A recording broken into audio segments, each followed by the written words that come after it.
श्रवण मुनि श्री सुधा सागर जी महाराज की जय हो। बोलिए परम पूज्य क्षुल्लक गौरव श्री गंभीर सागर जी महाराज की जय हो। सभी श्रोतागण एवं जिज्ञासु पूज सभी को नमोस्तु करें। श्रीमती चंदा जैन पूछती हैं, नमोस्तु महाराज जी, मलकाय और मल कर्म किसे कहते हैं? मलकाय तो कहलाती है जो साधु साधना में रत रहते हैं, उन कारण से उनके ऊपर धूल आदि जो जम जाती है उसको मलकाय कहते हैं। और मल कर्म भी वही कहलाता है। मल कर्म जो है 3 प्रकार के होते हैं, भाव कर्म मल, द्रव्य कर्म मल और नौ कर्म मल।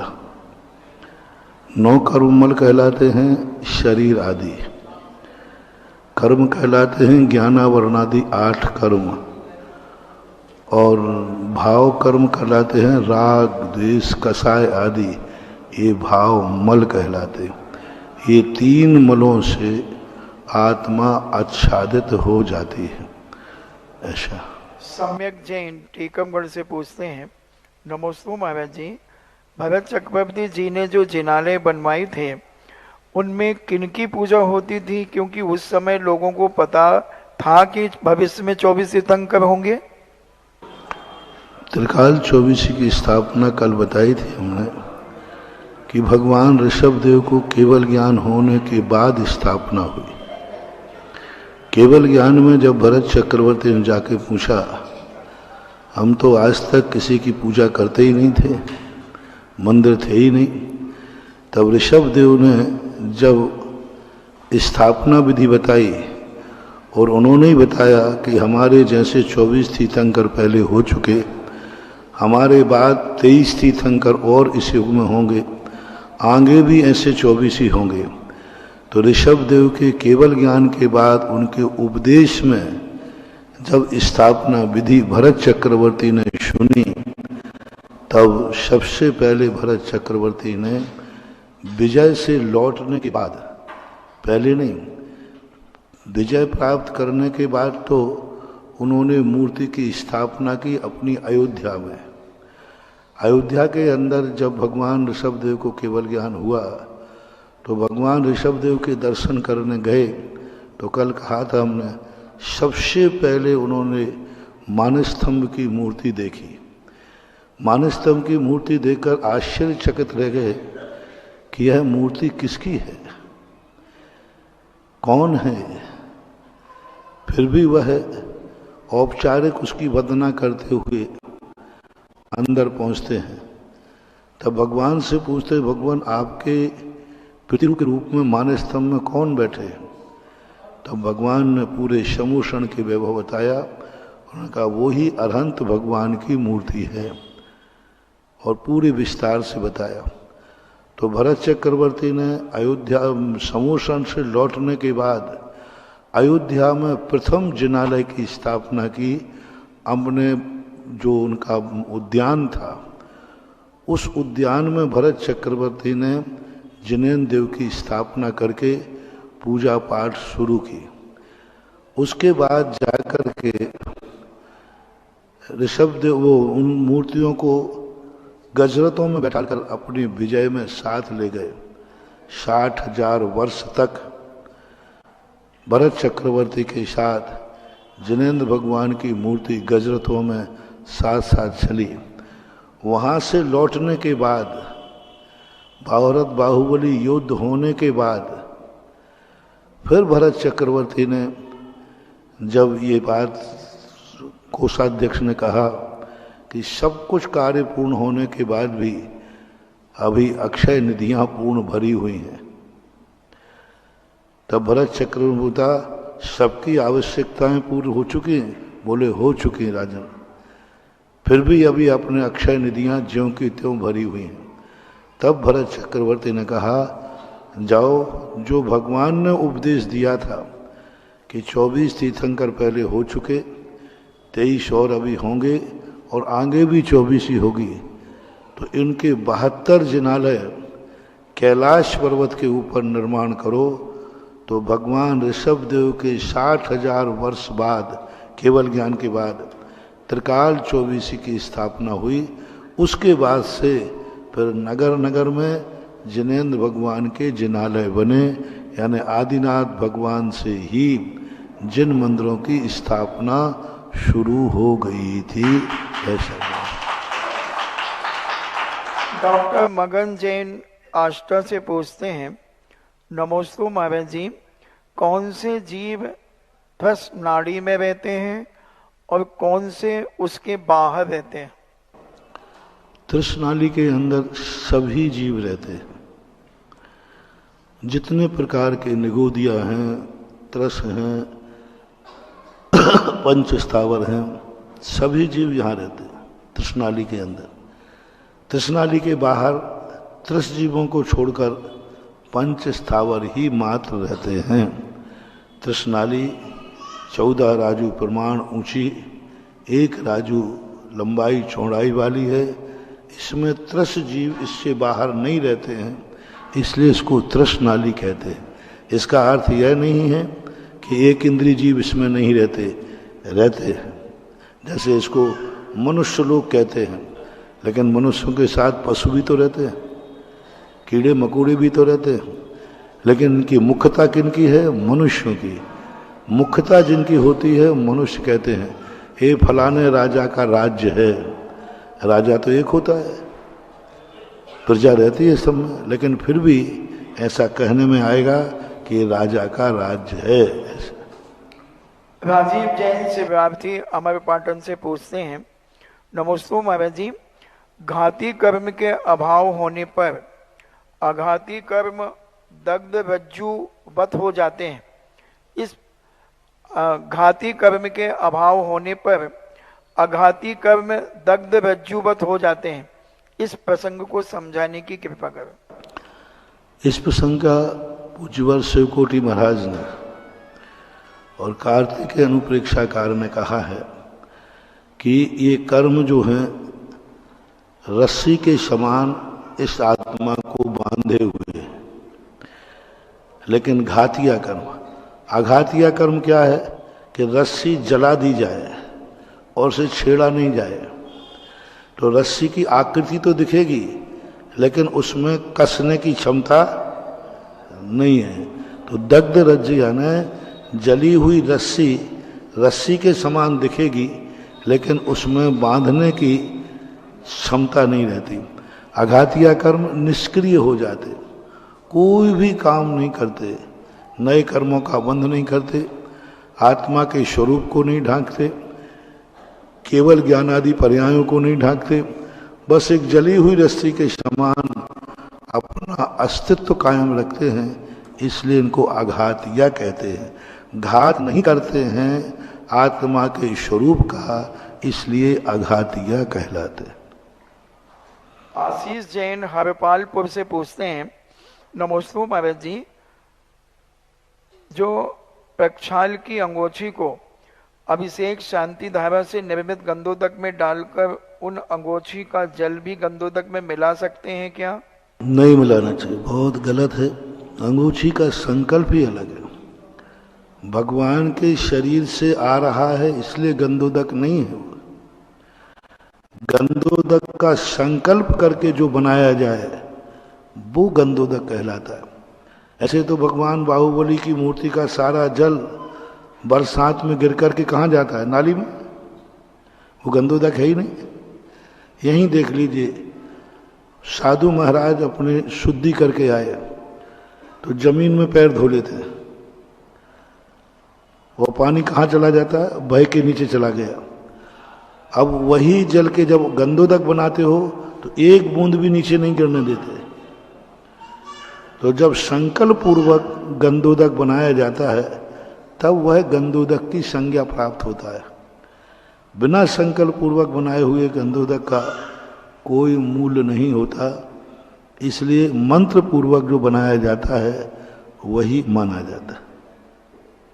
गुणमाला जैन हैदराबाद से पूछती हैं, नमोस्तु महाराज जी। इसलिए जो अंगोछी से आपकी बात आई थी, तो अंगोछी के समय कोई संकल्प नहीं है। अंगोछी के समय क्या भाव है?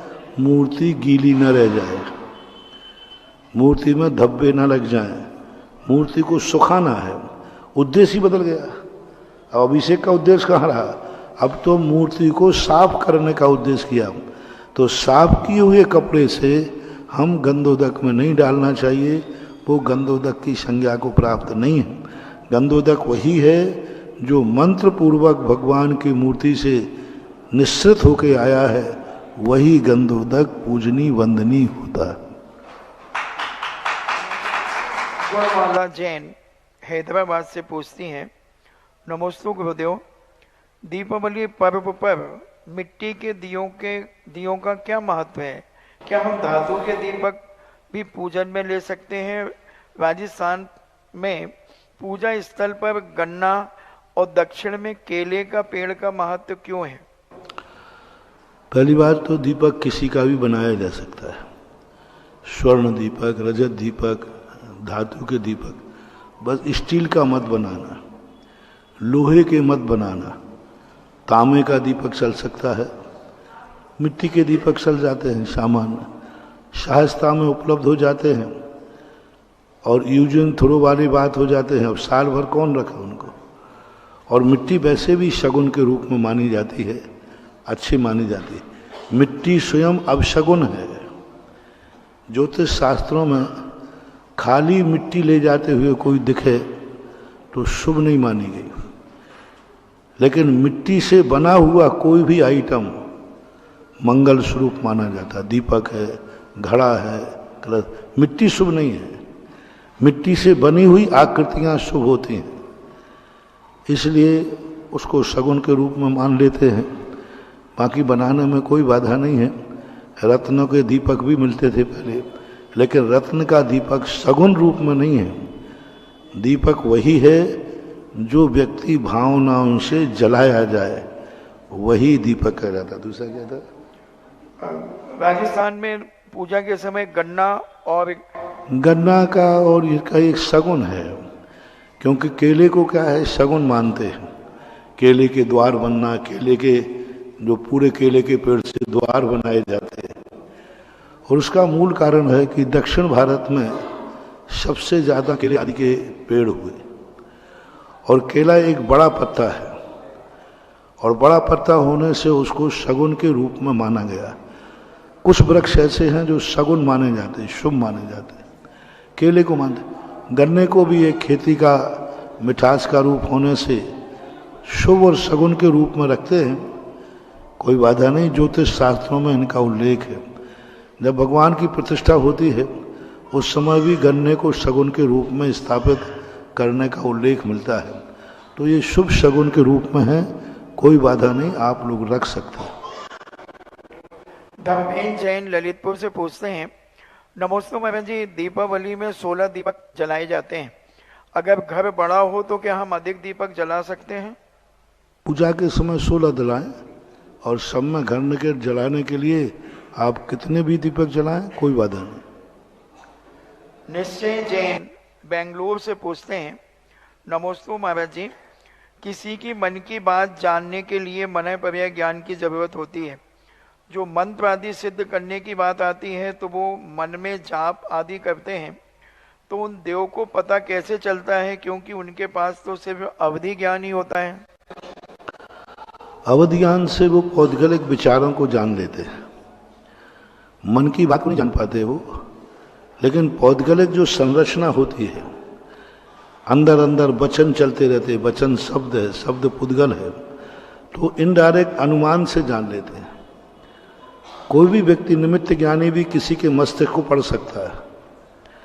आप जैसे सामने बैठे हैं, आप किस भाव से आए, किस भावना से चल रहे हैं, आपके निमित्त ज्ञान से बताया जा सकता है। इसका एक गणित होता है। कई लोग कहते हैं कि देखो, आप वो पहले से स्लेट पर लिख के रख लेते हैं और फिर पूछते हैं कि आप कोई फल का नाम लीजिए, तो आपने फल का नाम लिया, वो पहले देखो हमने पहले लिख लिया था। तो इसका एक गणित होता है। उस गणित का एक सिस्टम होता है कि व्यक्ति आते ही बैठते हुए वो किस आसन से बैठा, क्या हरकत उसने की, और जिस समय वो प्रश्न पूछ रहा है उस समय अपने शरीर के सिस्टम, अपनी श्वास बाएं नथने से निकल रही है या दाएं से। आप कभी देखना, अपनी नाक से श्वास निकलती है ना, तो कभी बाएं से निकल रही है, कभी दाएं से निकलेगी, कभी दोनों से निकलेगी, और कभी पृथ्वी तत्व, अग्नि तत्व, जल तत्व, वायु तत्व, ये 5 तत्व होते हैं अपनी श्वास में। जब नासिका की श्वास 12 अंगुल तक निकलती है, 4 4 4 12, यहाँ हाथ लगा लीजिए और अपनी श्वास निकल के यहाँ टकरा रही है, तो ये पृथ्वी तत्व है। तो पृथ्वी तत्व के माध्यम से जिसने प्रश्न पूछा है, तो जो इसकी साधना कर लेते हैं वो जान लेते हैं कि इस प्रकार का प्रश्न पूछेगा। जल तत्व, आप कभी जब जल तत्व चलता है तो आप एक दर्पण लेना और अपने नासिका के पास लगाना, उसके अंदर पानी की बूंदें आ जाएंगी। अभी भी कर सकते हैं आप, छोटी छोटी सी। जैसे अग्नि तत्व चलेगा तो जैसे ही आप दर्पण करोगे उसमें ऐसी त्रिकोण आकृति बन जाएगी भाप की, तो वो समझना अग्नि तत्व है। वायु तत्व, वायु तत्व जब चलेगा तो जो अपनी भाप नासिका से निकलेगी दर्पण पे दिखेगी, तो वो ऐसी छितरी हुई दिखेगी, बिखरी हुई बाष्प, तो वायु तत्व होता है। आकाश तत्व में एक सर्कल बन जाएगा, बीच में खाली रहेगा। तो इस नासिका के तत्वों से साधक जान लेता है कि यह क्या प्रश्न पूछने वाला है, इसके मस्तिष्क में क्या विचार चल रहा है, और उसी समय वो अपना निर्णय करता है कि मैं जो बोलूंगा वह सही निकलेगा या गलत। संसार के सारे ज्योतिष फैल हो सकते हैं, ये स्वयं का जो ज्योतिष है ये करंट स्वयं का दूसर है। राशियों का जो ज्योतिष होता है, अब एक राशि पर कितने लोग हैं, राशि तो 12 ही है, और 12 में 7 अरब लोग, 8 अरब लोग हैं विश्व के, उन सबकी किस्मत उससे बांचना है, उसमें चूक हो सकती है। रावण की भी यही राशि थी, राम की भी वही राशि थी, दोनों तुला राशि में थे, लेकिन दोनों की स्थिति अलग रही। पर सबसे ज्यादा ज्योतिष जो अकाट ज्योतिष है वो नासिका से निकला हुआ श्वास। इस श्वास की जो साधना कर लेते हैं, बस तुम लोग सोचते हो महाराज जी आशीर्वाद देते, वो काम कैसे हो जाता है। हम हमेशा आशीर्वाद नहीं देते, कई बार टाल भी देते हैं। आप लोग कहते महाराज जी मुझे आशीर्वाद दो इस कार्य के लिए, हम कहते आज नहीं कल आना, क्योंकि मैंने स्वर देख लिया कि अभी का आशीर्वाद दिया सफल नहीं होना। और उस समय जैसे हम स्वर को देखते हैं और स्वर ठीक चलता है, उसी समय हम आशीर्वाद दे देते हैं, वह काम होता ही होता है। तो ये जो आत्मा के जो 5 तत्व हैं जो 24 घंटे अपने शरीर में डेवलप होते रहते हैं, और ये सारे संकेत दुनिया के देते हैं, और स्वर ही बताते हैं कि तुम्हारी अपने शरीर में अपनी पूरी किस्मत लिखी हुई है, बांचने वाला चाहिए। एक नाखून के अंदर अपनी पूरी जिंदगी लिखी है, मस्तिष्क के ललाट पर अपनी पूरी जिंदगी लिखी हुई है, पूरे आंखों के बालों पर लिखी हुई है, कानों पर लिखी हुई है। जो बहुत बड़े ज्योतिषाचार्य होते हैं वे मात्र आपकी एक उंगली को देखेंगे और आप पूरी जिंदगी की कहानी सुना देंगे। मात्र आपके ललाट को देखेंगे, ललाट को देखकर जिंदगी की कहानी सुना देंगे। आपकी आंख देखेंगे, बस आंख में ही पूरी जिंदगी लिखी है। यानी शरीर के अंदर पूरे रोम रोम पर, हाथों में नहीं है रेखाएं, ये तो बहुत स्थूल है।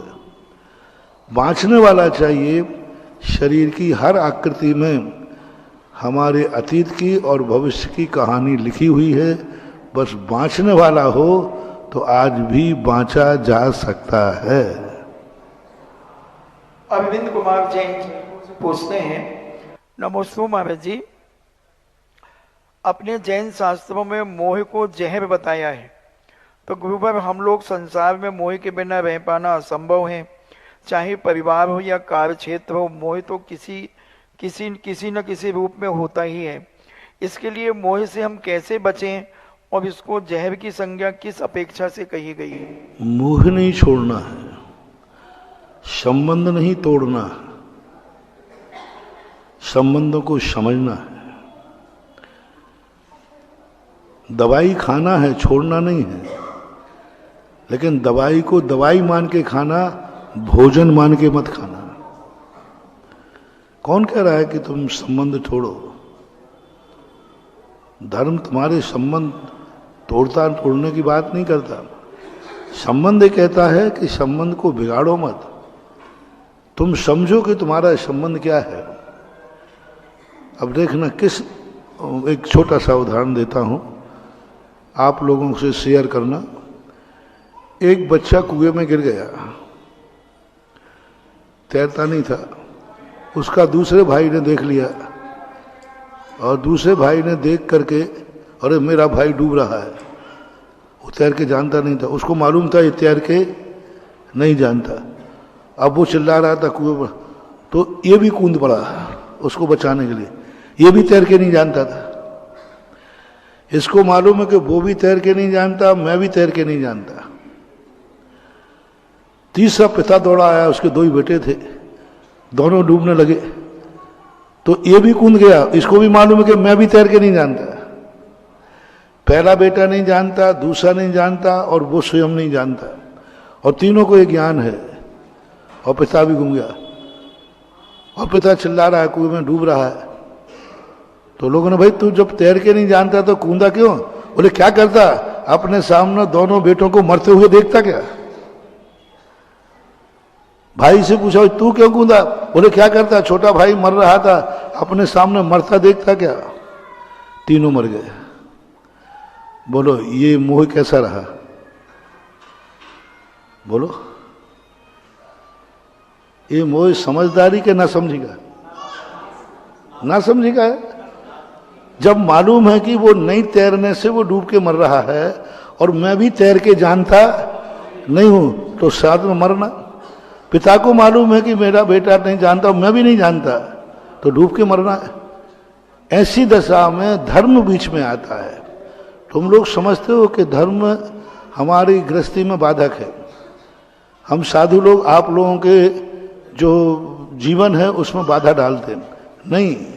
हम इतना ही कहते हैं कि इतना मोह मत करो कि वो मर रहा है, सो मर रहा है, उसके साथ में तुम भी मर जाओ।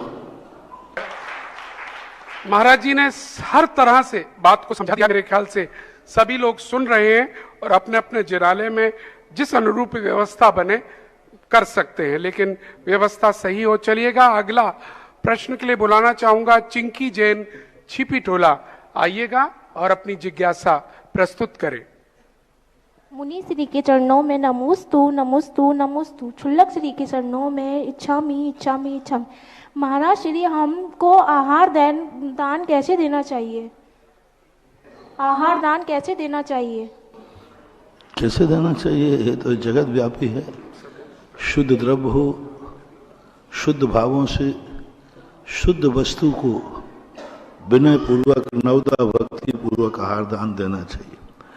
कम से कम ऐसे दुर्गुण, ऐसे व्यसन न रहें जिन विषयों के माध्यम से शब्द व्यसन आदि, जिन विषयों के माध्यम से सामाजिकता और नैतिकता का भी खंडन होता है। तो इन व्यसनों से मुक्त होकर नशे आदि की वस्तुओं का त्याग करके, गुटखा है, शराब है आदि, इन नशों का त्याग करके शुद्ध आचरण पूर्वक देना चाहिए।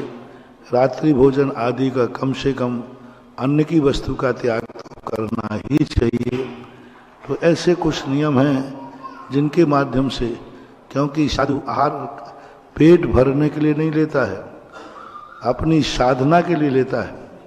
तो ऐसा शुद्ध आहार दो जिससे साधु का मन भी शुद्ध रहे, क्योंकि नीति है जैसा खावे अन्न वैसा होवे मन, जैसा पीवे पानी वैसी बोले वाणी।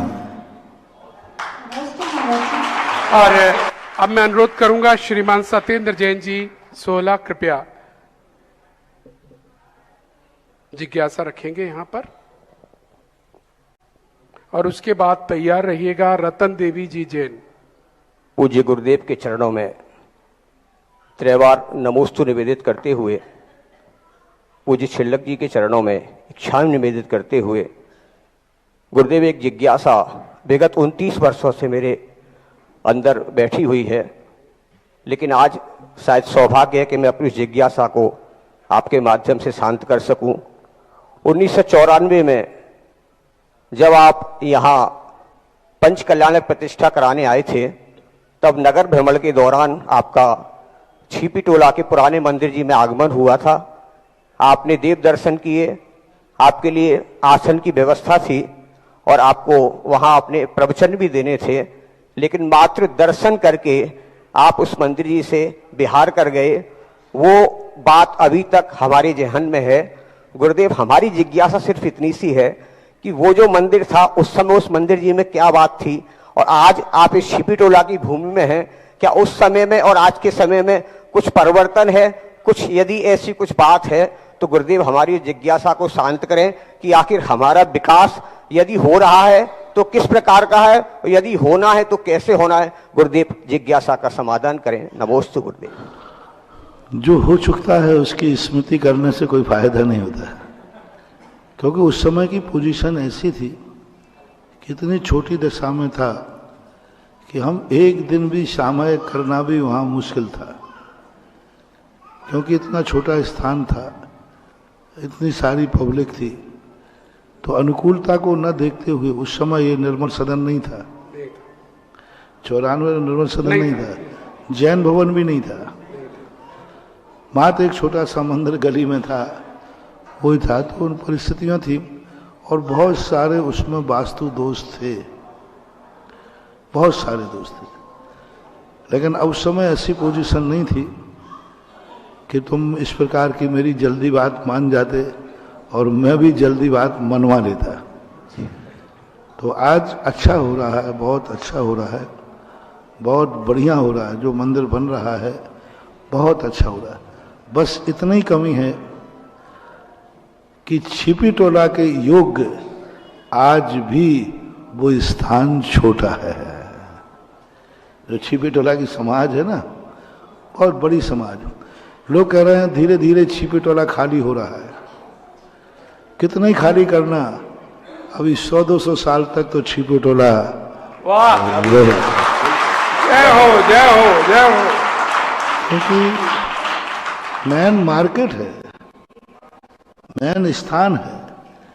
ठीक है, धीरे धीरे लोग कम हो रहे हैं, कॉलोनियों में जा रहे हैं, लेकिन छिपी टोला का तो स्थान बनता तो बहुत। आज सुबह भी कहा था ना हमने कि स्थान ठीक है बन रहा है, प्राचीन स्थान प्राचीन रह जाता और नया क्षेत्र अपना जो टाल है उसमें विशाल जनालय बनता। चिंता मत करो सतीश जी, हमने एक संकेत किया था, साधु को गौर से सुना करो, बीच में एक बात छोड़ देता है। वो मंदिर तो बनना ही चाहिए, क्योंकि प्राचीन स्थान है, बहुत इतने सालों से रहा है, उसमें प्राचीनता कायम रहना चाहिए। मंदिर तो वहीं स्थापित होना चाहिए, और मंदिर तो वो ठीक बन रहा है, बिल्कुल 100% सही है। लेकिन यदि कोई चुपचाप मेरे कान में कह जाए कि महाराज पूरा मंदिर मैं बनाऊंगा कितना बड़ा, तो आज भी टाल में मंदिर बन सकता है।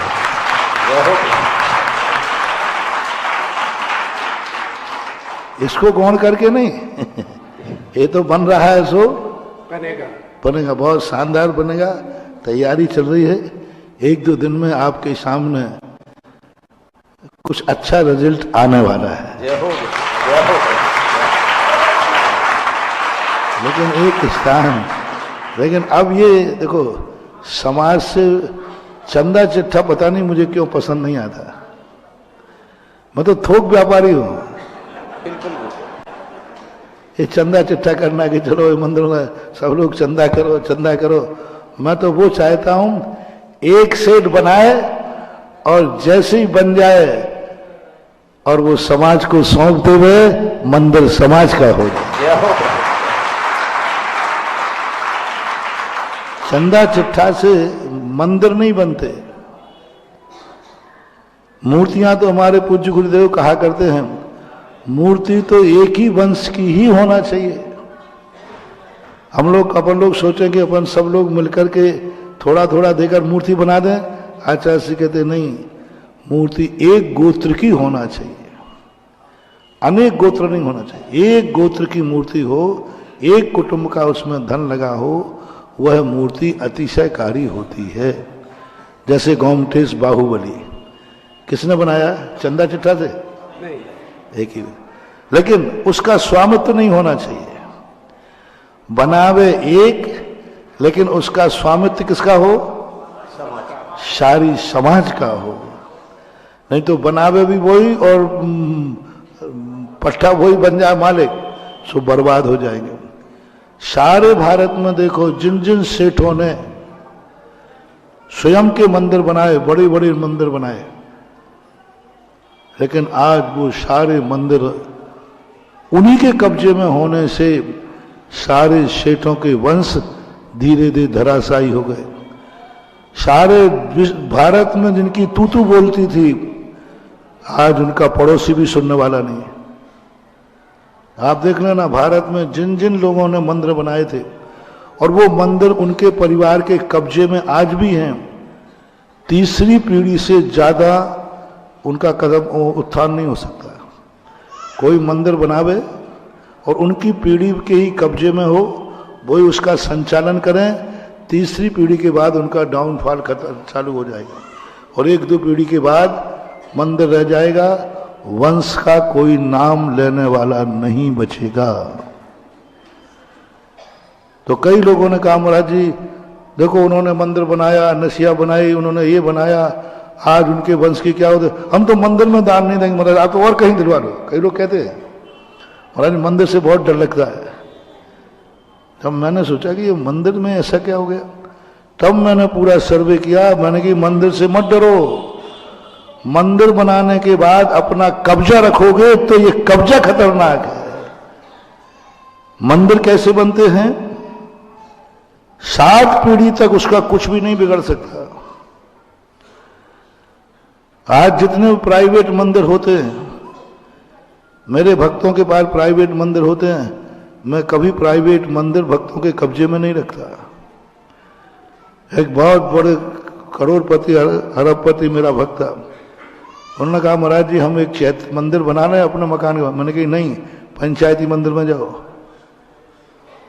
निजी मंदिर बनाकर निजी के कब्जे में रखना, धीरे धीरे सब खत्म हो जाओगे, सब खत्म हो जाओगे। प्राइवेट मंदिर वालों के मैं अपने भक्तों से खास तौर कहना चाहता हूं, कोई मंदिर तुम्हारे पूर्वजों ने बनाया हो उसमें कभी अपने कब्जे में मत रखना, अपनी मलकियत मत रखना, अपने वंश का ट्रस्ट मत बनाना।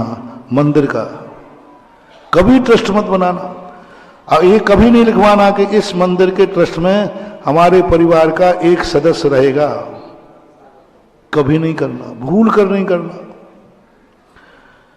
तुमने ट्रस्ट लिखवा जाओ, 3 पीढ़ी के बाद ट्रस्टी बनने लायक ही वंश नहीं रहेगा, क्या करोगे लिखवा कर?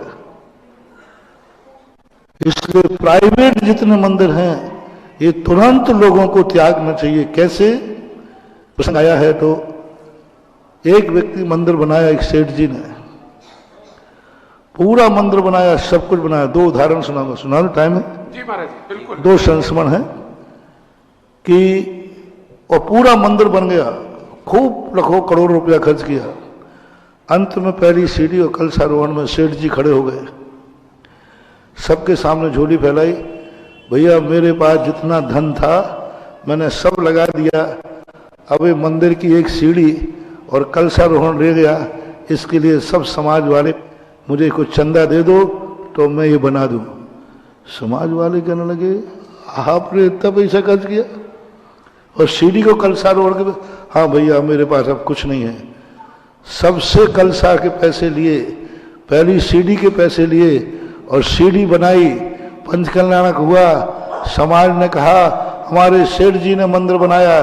सेठ जी गए चुप, पहली सीढ़ी समाज की आखिरी कलसा समाज का first impression is last impression.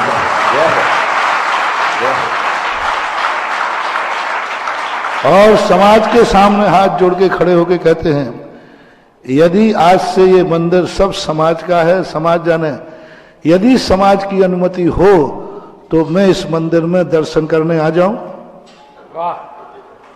आपकी अनुमति हो तो इस मंदिर में मेरा परिवार अभिषेक पूजन कर सकता है क्या? फिर समाज यदि अनुमति दे तो करूंगा, नहीं तो नहीं करूंगा। समाज की सहमति लेकर के फिर उस मंदिर में, अब ऐसा जो मंदिर समर्पित कर दे उसकी 7 पीढ़ियों का भी बाल बांका हो जाए तो फिर मैं देखूं, और आने वाली पीढ़ी भी ऐसी निर्मोही हो जाए। दूसरा, मेरे सामने एक व्यक्ति का पंचकल्याणक था, पूरा मंदिर बनाया, पूरा मंदिर बनाया, पंचकल्याणक पूरा उसी ने खर्च किया। जब मूर्ति की विराजमान करने की बात आई तो उस कमेटी ने प्रस्ताव, आप सेठ जी का मंदिर बनाया है तो सेठ जी बैठा लेंगे।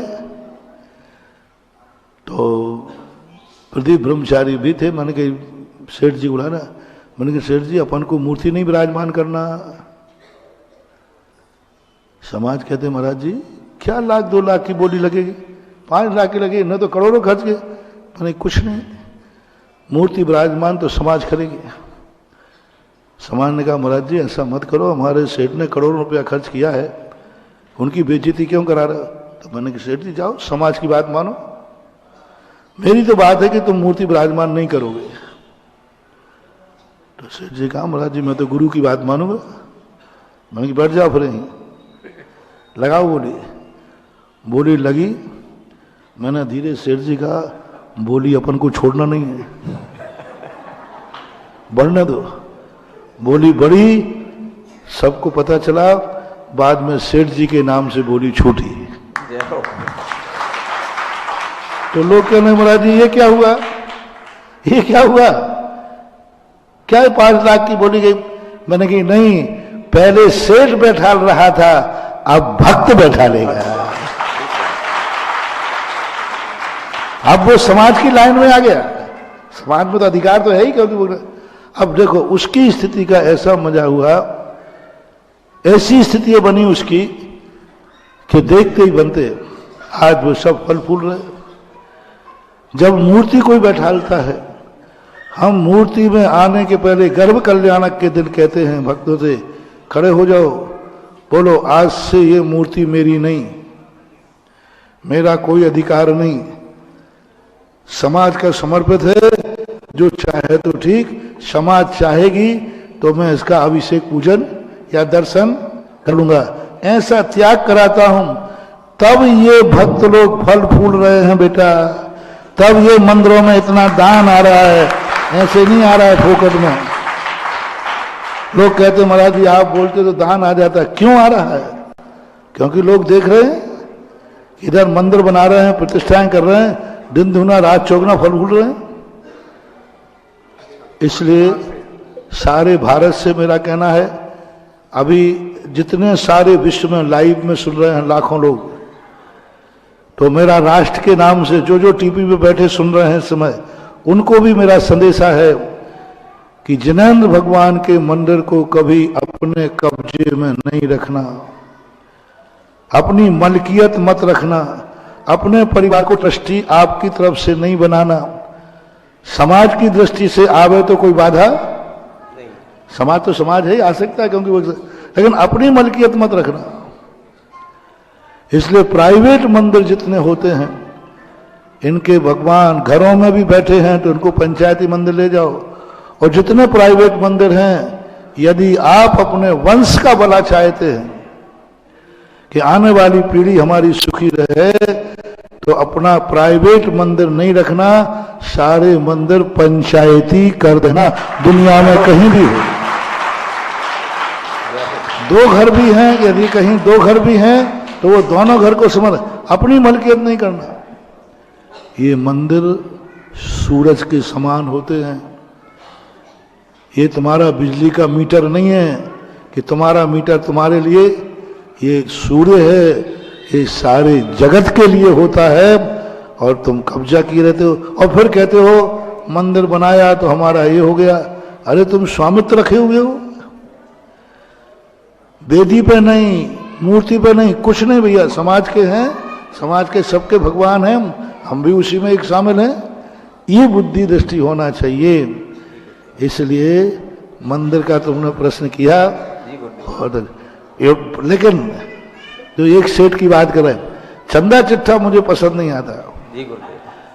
मुझे आप देखो लोकोदय में चंदा चिट्ठा हो रहा है कि एक एक मालिक एक एक व्यक्ति बना रहा है, लेकिन एक एक व्यक्ति मंदिर बना रहा है लेकिन उसकी मलकियत नहीं है। बिल्कुल। कई लोगों ने कहा महाराज जी जो मंदिर बनाएगा वो तो ट्रस्टी रहेगा ही रहेगा। नहीं रहेगा। मैं उसका गुरु हूं, उसकी पीढ़ियां बर्बाद नहीं करूंगा।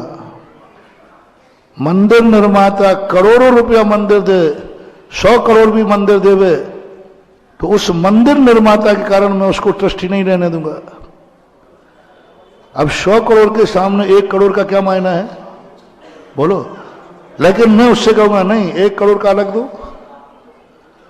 भले 99 करोड़ का मंदिर बनाओ, लेकिन मंदिर निर्माता के नाम से ट्रस्टी नहीं बनना। मंदिर के उपलक्ष्य में कभी किसी को ट्रस्टी मत बनाना, चाहे करोड़ रुपया क्यों ना दो। किसने मंदिर बनाया है इसलिए इनके परिवार का एक व्यक्ति ट्रस्टी रहेगा, कभी नहीं करना महानुभाव। आप देख लीजिए इतने बड़े बड़े महंगे मंदिर बना रहे हैं, जब ट्रस्टी की बात आ जाती है तो बड़ा जी ट्रस्टी तो रहेंगे ही रहेंगे। मैंने कहा नहीं, उसका अलग देना पड़ेगा, चाहे वो कोई भी क्यों ना हो। ठीक बात है। आपके यहां जब मूल मंदिर बोला ना तो सब महाराज जी मोटिया जी ट्रस्टी रहेगी। अरे मैंने कहा भरोसे में मत रहना, ये सुधा सागर है। क्योंकि मुझे तुमसे मंदिर नहीं बनवाना है, तुम्हें इतना समृद्ध करना है कि मंदिर पूरा ना हो पाए उसके पहले दूसरे मंदिर बनाने का समर्थ आ जाए। जय हो जय हो जय हो। इतना समर्थ हो जाए। मुझे पैसों से कोई लोभ नहीं है, मुझे तुम्हारी पुण्यवाणी से है। इसलिए मंदिरों पर बनाने के बाद अपना कोई कब्जा नहीं, कोई ट्रस्टी नहीं, बस भगवान बैठा दिए, जगत के भगवान हैं, हम भी उसमें शामिल हो जाते हैं। ये गुरुदेव एक निवेदन और करेंगे। चलिए। आपने समाज के ऊपर दृष्टिपात तो कर ही लिया है, सभी भक्त आपकी निगाह में हैं, केवल उस भक्त पर कृपा कर दीजिए, कृपा दृष्टि कर दीजिए कि वो भक्त कान में जल्दी से आकर के आपसे कुछ कह जाए तो पूरी समाज का कल्याण। नमोस्तु। चलिएगा, छिपी टोले वालों के लिए बहुत आशीर्वाद इस वाक्यों में दिया है अभी पूज्य श्री ने। पहला आशीर्वाद, चाहे लोग कॉलोनी में चले जाएं या नहीं चले जाएं, अभी 100-200 साल तक छिपी टोले की जनसंख्या कम नहीं होनी है, बढ़नी है। पहला आशीर्वाद। दूसरा आशीर्वाद, जो जिनाले आप लोगों ने संकल्प लिया है नवीन बनाने का, वह जिनाले अद्भुत बनेगा, ये आशीर्वाद भी दिया है। और तीसरा आशीर्वाद दिया है, जो भूखंड आपके यहां पर तैयार खड़ा है एक परिवार, यहीं रहता है वो परिवार, लेकिन कौन सा वो परिवार है जो कान में आकर बोल कर जाएगा कि यहां पर एक जिन मंदिर हमारा परिवार बनाएगा। तो कौन वो परिवार होगा? ये 2-3 दिन जब तक पूज्य श्री यहां पर हैं, ये मत सोचना हमने श्रीफल चढ़ा दिया अब तो 3 महीने तक रहेंगे, इन्हें कोई नहीं रोक पाया आचार्य श्री के अलावा। ये अपनी मर्जी के मालिक हैं। आज हमसे हाँ हाँ कहते कल सुबह विहार कर जाएं, तो कल का इंतजार मत करना।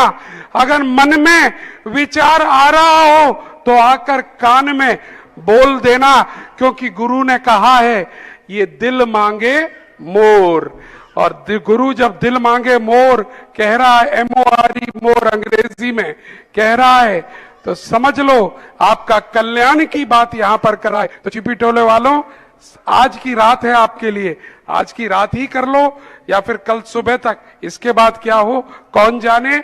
लेकिन दानदातर छिपी टोले के बहुत आगे हैं, वो जानते हैं कि हम हवाओं का वेग और गुरुओं के वेग को रोक नहीं सकते, जिस तरफ बह जाएं वो बह जाएं।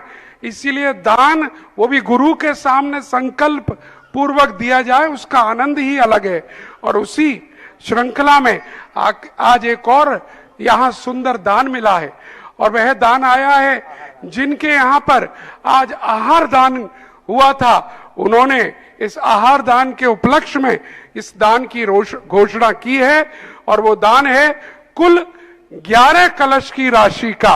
जरा एक बार तालियां बजा दीजिएगा।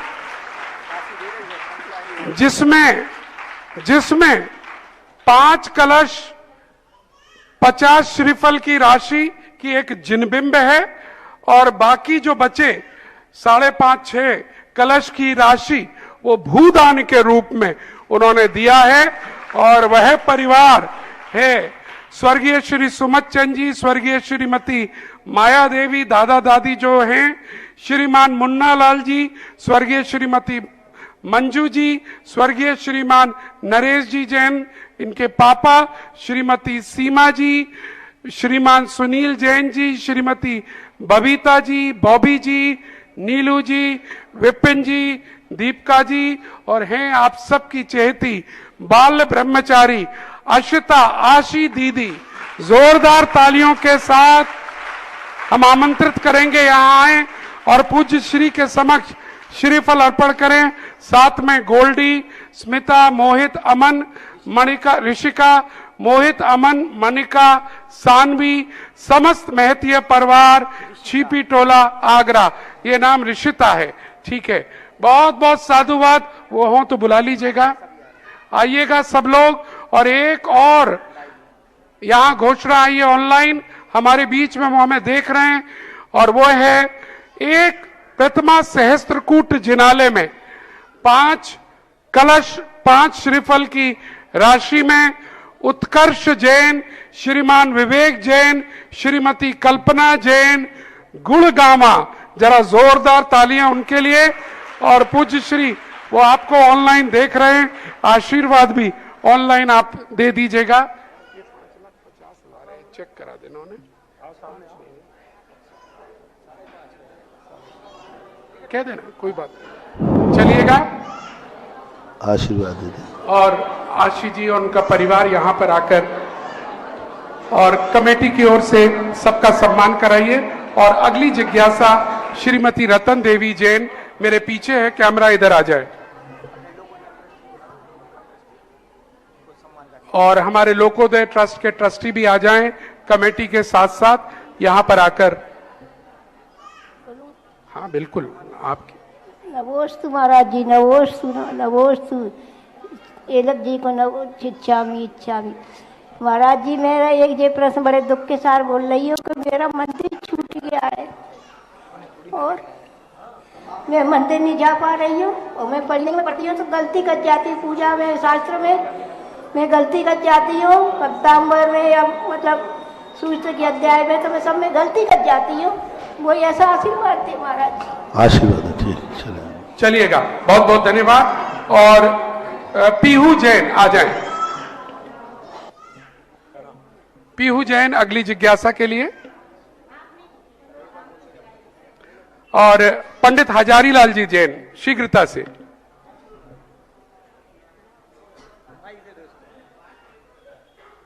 भैया माइक पहुंचाइएगा।